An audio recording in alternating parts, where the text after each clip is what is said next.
I said, hey yo, what's good and salute to my YouTube land people in the building. Yes, welcome back to J-Rock Sports Talk. Here we go. You see the title? Yeah, this is gonna be a hard video for me to make, but the truth has to be said. And what you have right now on your screen is the one Kobe Bryant and all his glory, all of his accomplishments. But yes, Kobe Bryant does not belong in the GOAT conversation. Now, I know maybe some of you may think, well, why is that? Well, first, let me explain. First and foremost, your boy grew up watching Kobe Bryant. I started watching him during his run to the finals.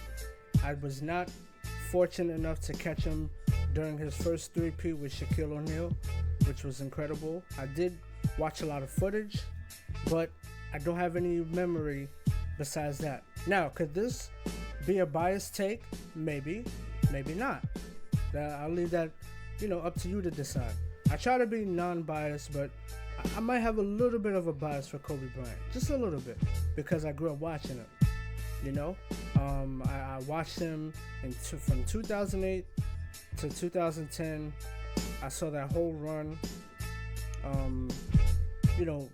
With the playoffs and the finals and everything, and it was really good. I missed a few series of 08.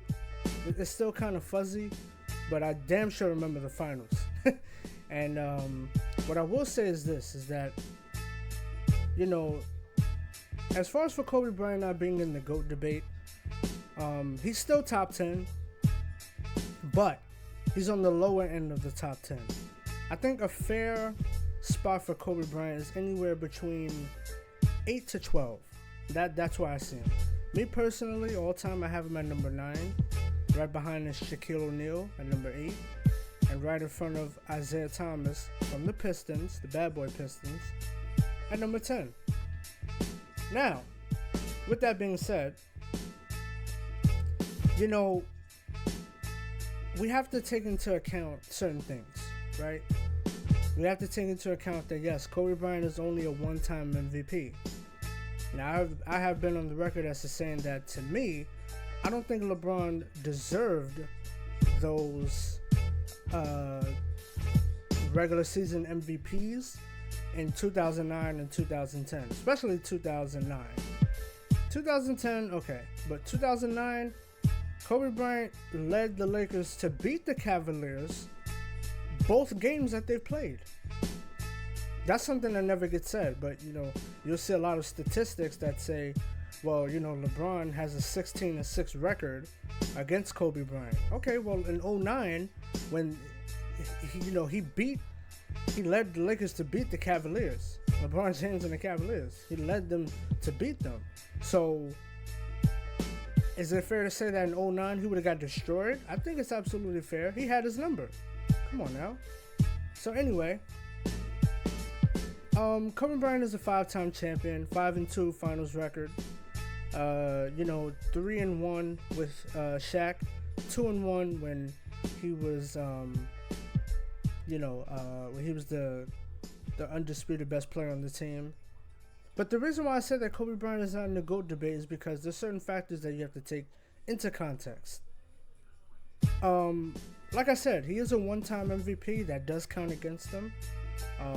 Not by that much. Not as much as people think.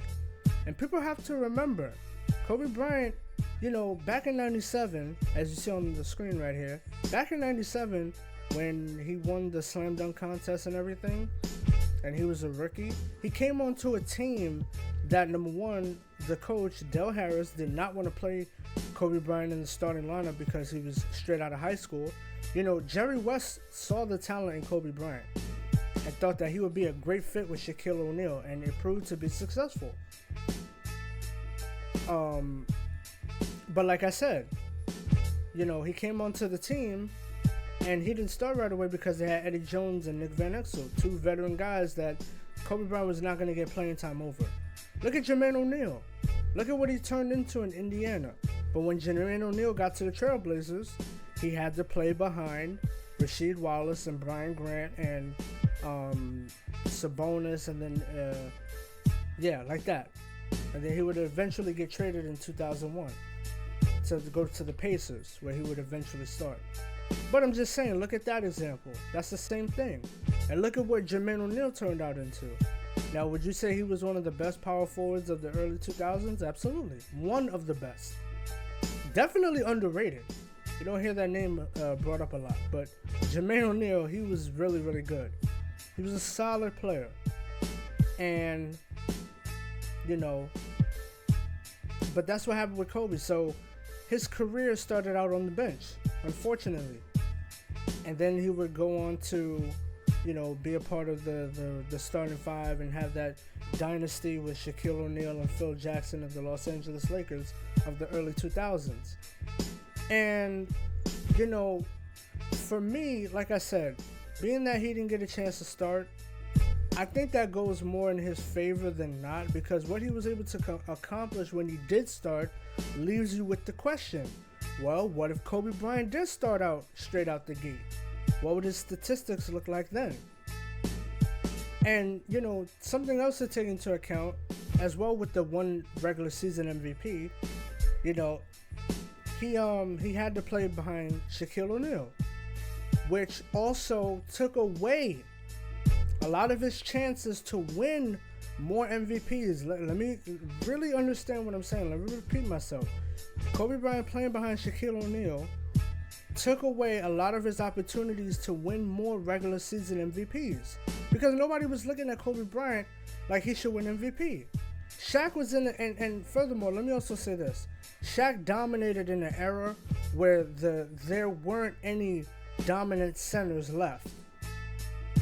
When Shaq was playing in the mid-90s and he had that run with Orlando, the prominent centers were really good. I mean, he had guys like David Robinson, Hakeem Olajuwon, Patrick Ewing, Rick Smits, and other guys, Ronnie Cycli and Mutombo, Dikembe Mutombo. Jeez, how could I forget him? But I'm just saying, you had a bevy of really good centers. And by the time Shaq started dominating, not only was he the most physically imposing, but that's what led him to become the most dominant, because of his physical size and his physical gifts. But I do think that also has to be taken into account when you evaluate Kobe Bryant's top 10 status or greatest player, one of the greatest players of all time status. So he did have to play behind Shaq, which robbed Kobe Bryant of a few MVPs. But also, in the same breath, that also limits maybe some of the championships and the experience that Kobe Bryant had. Aha. See, there you have it. So, and I don't necessarily, feel bad for Kobe Bryant and how his career turned out, because he made the conscious decision to go to LA. There was a big thing in the draft in '96 where Kobe Bryant conspired with Jerry West, I believe. Oh, excuse me.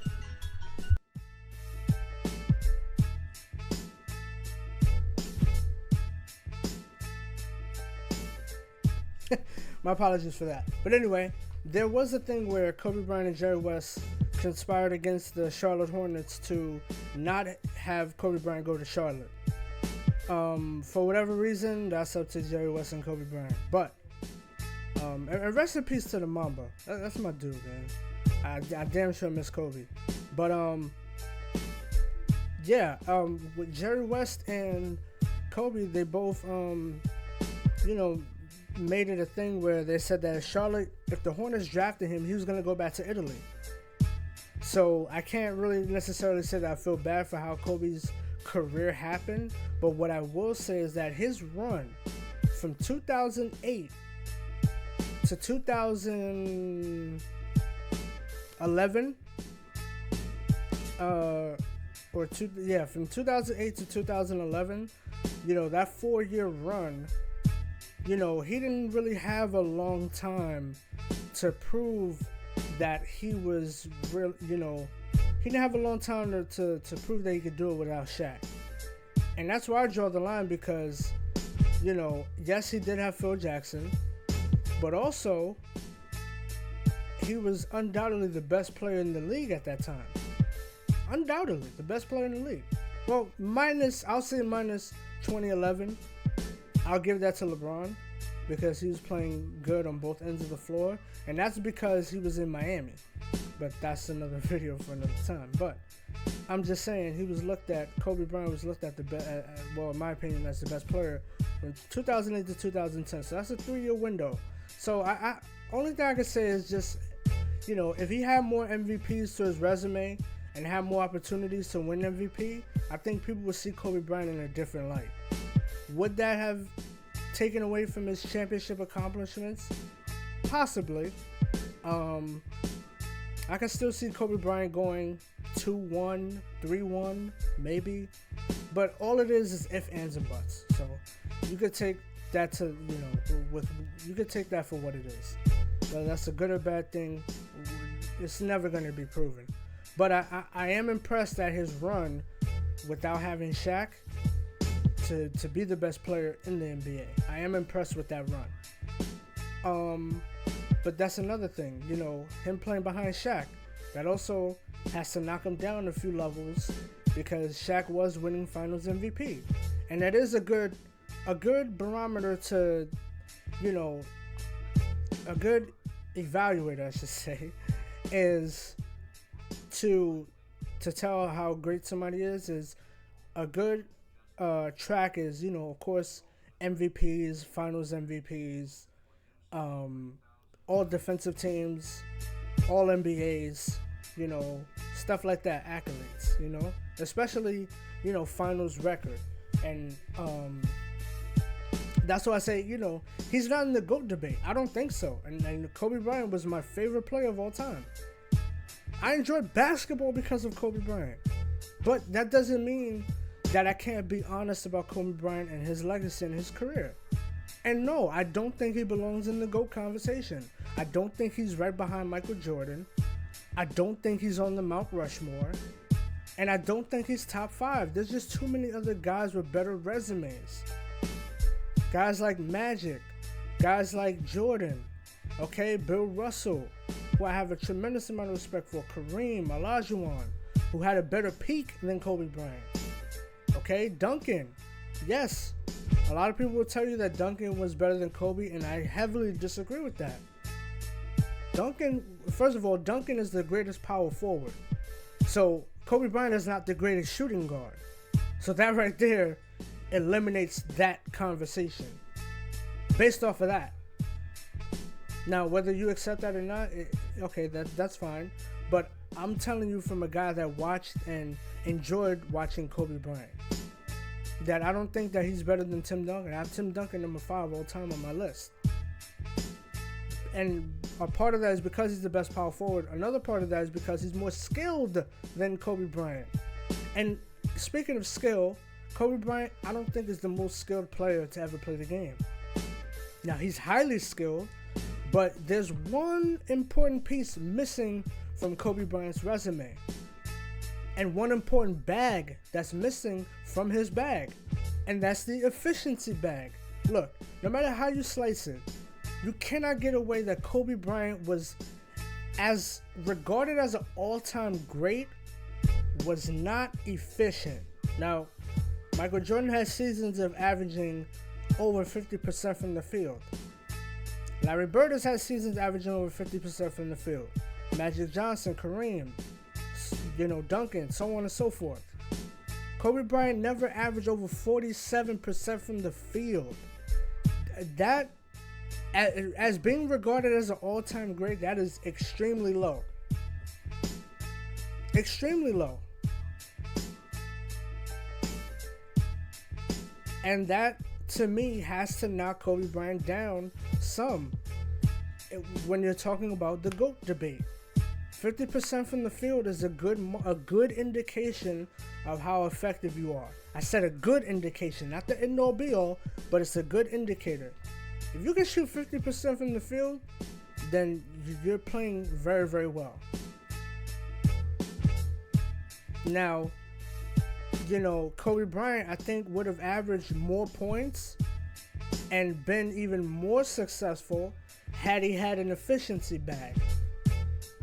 And a part of that is that, you know what, this is Kobe Bryant's biggest flaw. He wanted to win too badly. And he says it after Game 7 in 2010. One of his worst shooting performances. You know, which is another thing. Kobe Bryant said it. He said, listen, I wanted to, you know, sometimes you want to win so bad that you let the game slip away from you. And that was Kobe Bryant's biggest flaw. Now, I'll tell you this, though. I have more respect for a guy like Kobe Bryant for laying it on the line and failing than a guy like LeBron who doesn't lay it on the line, okay, who doesn't take the last shot, who doesn't attempt to take the last shot, passes it, and then if somebody misses, the blame goes to them. I don't respect a guy like that. And this is why me, myself, I know this video is not related to LeBron, but LeBron is somewhat in it because, you know, people say he's better than Kobe, which is absolutely disgusting and it's a flat out lie. I don't care about those stats, but I'm just saying, you know, LeBron and Kobe are closely linked because they did play around the same time. But the only thing I'm saying is that with Kobe, you know, I have more respect for a guy that's willing to take the last shot. Now, whether he misses that or not, you know, okay, fine. But if Kobe doesn't pass the blame to anybody else. And if the Lakers would have lost that series in 2010, Kobe Bryant would have been the first person that I pointed fingers at. But like I said, he doesn't have an efficiency bag, and that's what ultimately limits him in the GOAT debate. You cannot, listen, 47% and the most misses of all time, there's no way around that. You have to be honest with yourself and say, okay, you know what? As great as Kobe Bryant was, as great of a scorer and a shooter that he was, that was his one major flaw. And he wanted to win too bad.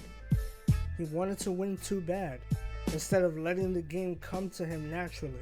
And also a part of that is that Kobe Bryant was not as athletically gifted as a Michael Jordan, as a LeBron.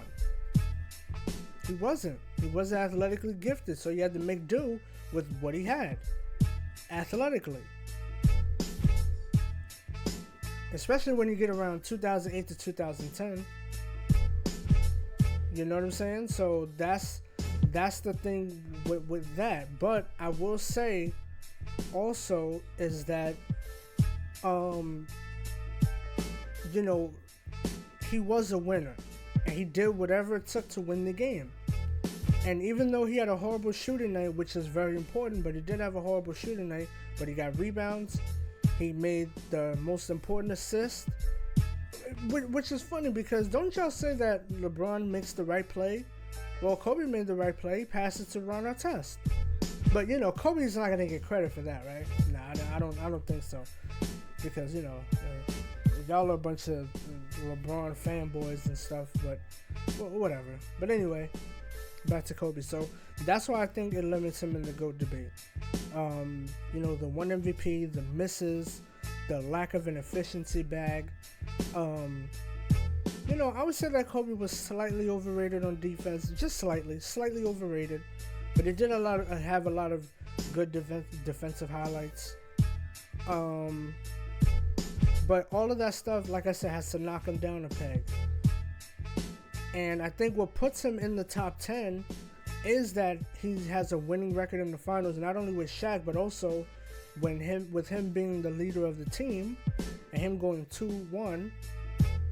If he would have won 1-2 and lost to that Boston team twice, yeah, then there's no coming back from that. Excuse me. There's no coming back from that. There's no coming back from you being down, you know, 1-2 against Boston when you're the leader of the team. At that point, I would say, yeah, he needed Shaq. But that wasn't the case. He didn't need Shaq. He had Shaq, but he didn't need Shaq. And that's the whole point. You know, you understand what I'm saying? And Kobe Bryant playing with Shaq, not being the main guy, sitting out for 2 years on the bench, you know, unfortunately, he was robbed of several opportunities to win more MVPs. And that's the truth. You look at any all-time great. You look at Duncan. You look at Michael Jordan. You look at Bird. You look at Magic Johnson, Kareem. All of those guys had a chance to come onto a team and be the main feature guy. Well, probably besides Magic. But Duncan, Bird, Olajuwon, they had a chance to come onto teams where they were the main guy. Kobe Bryant didn't have that opportunity. And then by the time he was the main guy, they had to feed, by the time he was a much better player, he had to share it with Shaq. And had to, be the player to support Shaq, not the main guy. And Kobe Bryant, listen, and I want to say this also, right? Because a lot of people say, well, and I agree, this is a fair point. But a lot of people don't hold Kareem and Magic to the same standard.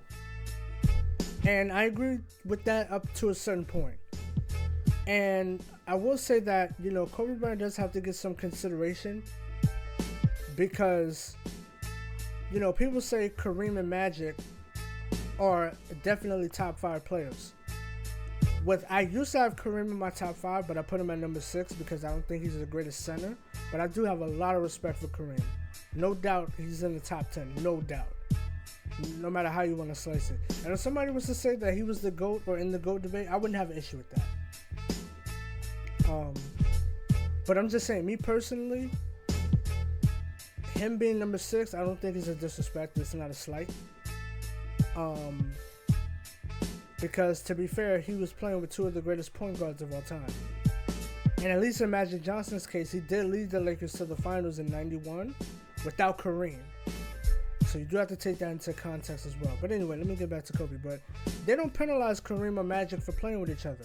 So I don't think Shaq and Kobe should get penalized either for playing with each other. But also in the same sense, I'm not going to, say that Kobe Bryant didn't put himself in that situation. Aha. Now there's a smoking gun. Kobe Bryant put himself in that situation to have Shaq turn against him. Because Kobe Bryant wanted to be the guy because Kobe Bryant, didn't look at Shaq as being a qualified leader.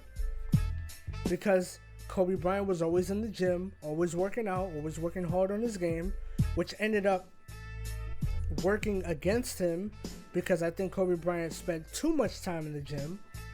But nonetheless, you have to respect a work ethic like that.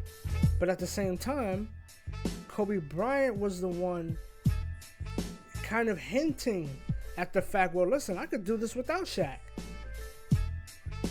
So I'm not going to sit up here and say, well, Kobe Bryant shouldn't get disqualified. I think what happened to Kobe Bryant was a blessing and a curse, but it was something that he fed into. Something that he thought, well, listen, I don't need Shaq. Ultimately, he did not need Shaq, but I think that's where that comes from. When people say you had Shaq, they're not going to separate it because, a lot of people would probably say that, well, at least I would think that people would say that, you kind of ran off Shaq in a way, which he did. And there's nothing wrong with saying that, but he did run off Shaq. And I agree with that point wholeheartedly. But like I said, he did do it without Shaq. 2-1 being the main guy, going up against one of the greatest defenses of all time, that 2008 Boston team, which I still think they could have won, even without Andrew Bynum. I still think they could have won the series. But that's another thing. Game 4, I'll never forget it. Game 4 of the NBA Finals. Kobe Bryant and the Lakers, they were up big, and Boston made a legendary comeback. They were down like 24 points, and they came back and won the game. And I put that all on Kobe Bryant's shoulders. You want to be the best player, you want to get recognized as the best, you got to hold this criticism. 2008, NBA Finals Game 4. Kobe Bryant settled, started taking jumpers, was not being aggressive, was not enforcing his team with team basketball, and they got comfortable. They didn't get back to their strategy. And as the game progressed, You saw the frustration for the Lakers, especially for Kobe Bryant. But you've allowed that. So, I hold his feet to the fire. I don't give Kobe Bryant any passes. And I don't think that he's number 2 behind Jordan. I'll say it again, I don't. Yes, he's the closest thing to Jordan from a style perspective, as being a style on the floor, as being able to emulate Jordan. But just because you're the closest person to emulate Jordan, that doesn't mean that you're second to Jordan.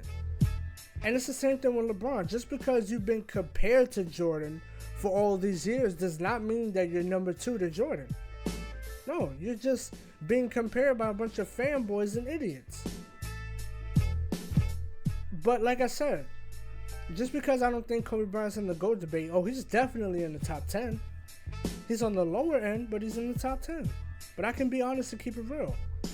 And I wanted to make this video because the previous video that I made yesterday talking about LeBron, I wanted to make a point of emphasis that I can be critical of my favorite player. A lot of people can't be critical of LeBron James, who's their favorite player. They can't. It's all propaganda, speculation, and nonsense and bullshit. Just being quite frank. You understand what I'm saying? And I think the disrespect of Kobe Bryant over the years has been disgusting. But I also think in some instances it has been warranted. Some, very few. But I don't think Kobe Bryant is in the GOAT debate. I don't think so. I honestly don't think so. Kobe Bryant was one hell of a player. He deserves his recognition. He deserves his props for what he did, for what he meant to the game of basketball, for showing that you could be the hardest working guy in the room and get it done. Mamba mentality, that's what I respect. And doing whatever you have to do, whatever it takes to win. Okay, he had a bad shooting end in 2010. Very fair point. And I hold that against Kobe Bryant also. Sometimes he had inconsistent bad performances. But he did what he had to do to win the game. And that will never get taken away from Kobe Bryant. Ever. And so, with that being said, I think that, like I said, Kobe Bryant, in my opinion, I do believe he's a top 10 player of all time. I don't think he's in the GOAT debate. And last but not least, he's better than LeBron. That's not even close. And listen, look, I don't care about the the fake 4 finals MVPs, which is really 3. I don't care about none of that. The 4-time MVP. I don't care about none of that, because look at what he had to do to get those trophies. If LeBron stays in Cleveland, and let's just say he doesn't win, he's another 2-time NBA MVP without a ring. Think about that. Look at what happened to Steve Nash. Is Steve Nash better than Jason Kidd? I mean, that's a legit debate. I don't think so. Just because he won 2 MVPs. Oh, and you know what's funny about that conversation? Is that Kobe Bryant was a better defender than LeBron. And Jason Kidd was a better defender than Steve Nash. Isn't that funny? And Steve Nash was a 2-time MVP, just like LeBron, up until 2010. Or up until 2012. Isn't that funny, though? But anyway, I'm going to end this video. I might make another one. But I just had to make this to show that, I'm not a Kobe Bryant fucking rabid fanboy. I'm not. I can be very critical of players that I like and players that I think are great. I can be very critical. So once again, I'll end the video saying this. Kobe Bryant is not in the GOAT debate. He's not. He has Shaq. Only 1 season MVP. The most misses at the time of this recording. The most misses in NBA history. He doesn't have an efficiency bag. Lackluster performances at certain times in his career. And trying too hard to win. all counts against Kobe Bryant in being the GOAT debate. Now, what helps him being in the top 10 is that he's 5-2 in the finals. He's 2-1 without Shaq. He was part of a dynasty to win 3 in a row. That hasn't been done since Michael Jordan and the Bulls. The greatest second option in NBA history. The greatest second option. I wouldn't say Kareem, and I wouldn't say Magic. I would say Kobe. The greatest second option. He's a champion. He inspired a lot of players. You know, his Mamba mentality was excellent. One of the most popular superstars. One of the most respected superstars. And disrespected. But one of the most respected. And that's why I think he's in the top 10. So he's missing a few things from his resume, but it's still an impressive resume nonetheless. So once again, that's where I'll leave it right there. That's what I think. Well accomplished. Multiple time All-NBA, all defense. Kobe Bryant was phenomenal. So yeah, that's gonna do it for this video. Hope you all enjoy. Hope you all throw a like. And yeah, I'll be back with another one soon. Thank you all for watching. And yeah, rest in peace to my dude Kobe, man. And nothing more to say. Mamba out.